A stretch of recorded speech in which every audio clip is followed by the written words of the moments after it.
If you're watching us right now, you're probably joining us over a cup of your favorite coffee. But what is behind the brew and where does it all start? Here's Kat Villanzoni with this week's Sunday Science. Whether you like it black or with cream or sugar, chances are coffee is probably part of your morning routine. It's my morning starter. I love it.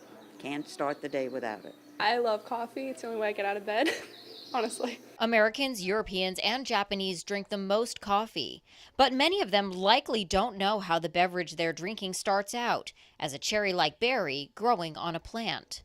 Those berries are picked and pitted, leaving a green bean. I think some people have seen those green beans, but when you really get down to it, what do we see at the grocery store? We see this beautiful brown roasted thing that we drive through a grinder. And I think understanding where that comes from is very important. That's the goal of Coffee, the World in Your Cup.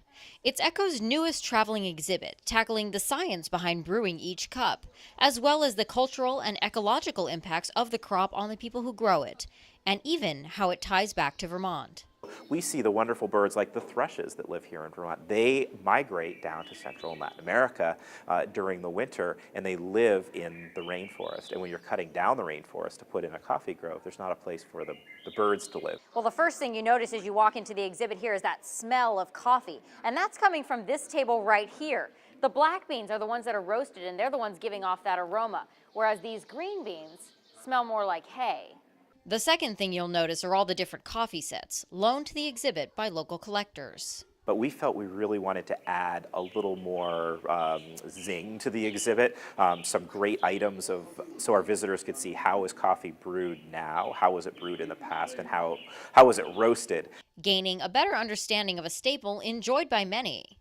Have you ever tried coffee? Kids can't have coffee. Although some just may stick to playing with the beans. Kat Villanzoni, Channel 3 News, Burlington.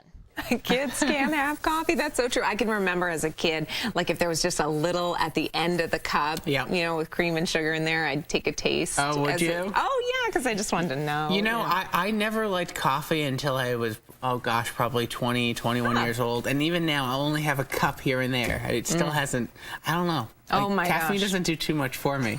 It does so much for me.